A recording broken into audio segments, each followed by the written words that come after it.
तो आईपीओ की बात करते हैं। इनफैक्ट देखिए, टाटा इन्वेस्टमेंट के शेयरों में आज करीब 7% की जोरदार तेजी देखने को मिल रही है। दरअसल टाटा कैपिटल आईपीओ लाने की तैयारी कर रही है और आईपीओ का कुछ हिस्सा फ्रेश इशू होगा तो कुछ ओएफएस होगा। पूरी डिटेल के साथ मेरी सहयोगी ऋतु मौजूद है। ऋतु जी, बताइए क्या है खबर। जी हां, टाटा कैपिटल के बोर्ड ने इनिशियल पब्लिक ऑफरिंग के लिए मंजूरी दे दी है। ये आईपीओ एक कॉम्बिनेशन होगा 23 करोड़ नए इक्विटी शेयर्स के फ्रेश इश्यू के साथ एक ऑफर फॉर सेल का कॉम्बिनेशन होगा।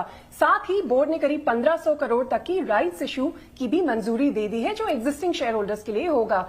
नाउ टाटा कैपिटल के आईपीओ के लिए कोई स्पेसिफिक टाइमलाइन नहीं दी है कंपनी ने, लेकिन ये जरूर कहा है कि ये मार्केट कंडीशंस, रेगुलेटरी अप्रूवल्स और बाकी अप्रूवल्स पर निर्भर होगा। आपको याद होगा टाटा टेक्नोलॉजीज का 2023 ब्लॉकबस्टर आईपीओ, उसके बाद ये टाटा ग्रुप का दूसरा आईपीओ होगा 2 साल के अंदर। द मूव ये very much reserve bank of India की नॉर्म्स के मुताबिक है, जिसने कहा है कि अपर लेयर एनबीएफसीज को नोटिफिकेशन मिलने के 3 साल के अंदर लिस्ट होना जरूरी है। टाटा कैपिटल भी एक अपर लेयर एनबीएफसी है एंड उनकी लिस्टिंग की डेडलाइन आरबीआई के मुताबिक सितंबर 2025 है।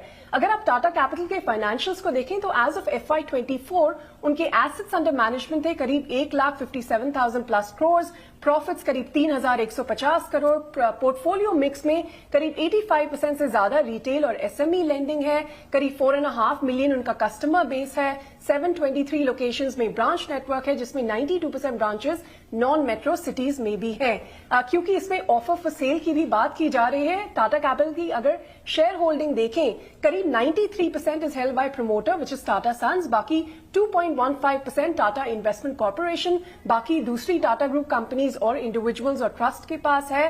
सो टाटा कैपिटल का आईपीओ हम सितंबर 2025 तक देखने की उम्मीद है, लेकिन टाटा सन्स पर भी नजर रहेगी, क्योंकि आपको याद होगा टाटा सन्स ने अपर लेयर एनबीएफसी के डी रजिस्ट्रेशन के लिए आरबीआई के साथ ये एक एप्लीकेशन दी है। अगर आरबीआई उनकी रिक्वेस्ट अप्रूव कर देता है तो टाटा सन्स प्राइवेट रह सकता है, लेकिन अगर उनकी एप्लीकेशन रिजेक्ट हो गई तो टाटा ग्रुप को एक बड़ा और कॉम्प्लेक्स लिस्टिंग प्रोसेस का सामना करना पड़ेगा।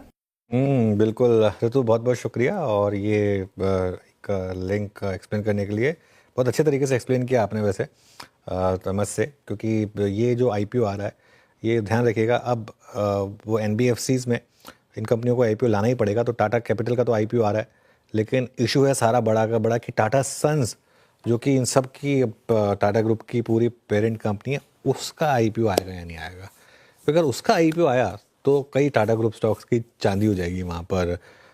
धर्मेश जी, टाटा ग्रुप स्टॉक्स में बड़ी करेक्शन आई है सारे के सारे स्टॉक्स में, इस खबर को कैसे देख रहे हैं, पहली बात। और दूसरी बात, टाटा इन्वेस्टमेंट पर अगर आपका कोई व्यू हो तो। हेलो जी, टाटा इन्वेस्टमेंट तो मैंने करीबी से एनालाइज किया नहीं है, तो थोड़ा उस पर व्यू देना डिफिकल्ट रहेगा। But Tata group as a whole काफ़ी पिटाई हुई है चारों तरफ, पर वहाँ पर अगर स्टैंड आउट मुझे इस करेक्शन में बाइंग अपॉर्चुनिटी दिखती है तो वो टाटा मोटर्स में दिखती है। बिकॉज अंतर्राष्ट्रीय बाजारों में हर जगह इंटरेस्ट रेट कटौती हो रहा है, तो उनके जो प्रोडक्ट प्रोफाइल है जगुआर, लैंड रोवर, वहाँ पर थोड़ी बिक्री बढ़नी चाहिए आने वाले 2-3 महीने में, ये हम लोग का अनुमान है। और प्लस इनका डिमर्जर भी होना है, तो एसओटीपी बेस्ड वैल्यूएशन जो हम लोग के हिसाब से था वो 1350 का होके आता था, तो वहाँ से तो ऑलमोस्ट आधा हो रखा है, तो एक बड़ी अपॉर्चुनिटी वहाँ दिखती है। बाकी टाटा कैपिटल अगर आता है तो किस प्राइसिंग क्या रहती है वो देखना पड़ेगा। रिटर्न ऑन एसेट्स तो ठीक ठाक दिख रहा है इसका, बट बहुत कुछ निर्भर करता है कि क्या वैल्यूएशन पे लेके आते हैं। कंपटीशन बहुत हाई है, और एक वहाँ पर थोड़ा सा फैक्टर जो नोटिस करना पड़ेगा कि इनका unsecured lending and SME sector में काफ़ी बड़ा एक्सपोजर रहा है, और वो स्ट्रेस एरिया में है। सो ये सारे कॉम्बिनेशन कैसे प्ले आउट होते हैं जब आएंगे तब उस वक्त देखेंगे। बहरहाल टाटा मोटर्स मुझे काफ़ी अच्छी वैल्यू वाई दिखती है करंट मौजूदा लेवल्स पे। टाटा मोटर्स यार 1100 आ रहा है, 650 आ गया, बहुत ज़बरदस्त करेक्शन हुई है इसमें, और काफ़ी लोग फंसे होंगे इसमें। 1180 का हाई था, अब 660 पर। अब तकलीफ ये है कि गिरे जा रहा है स्टॉक, रुकने का नाम ही नहीं ले रहा। ये आई थिंक 52 वीक लो होगा शायद। एक बार 52 वीक लो की प्लेट दिखाएंगे मुझे। हाँ जी बिल्कुल, 52 वीक लो है ये। कल था 52 वीक लो, आज नया 52 वीक लो लगा दिया टाटा मोटर्स।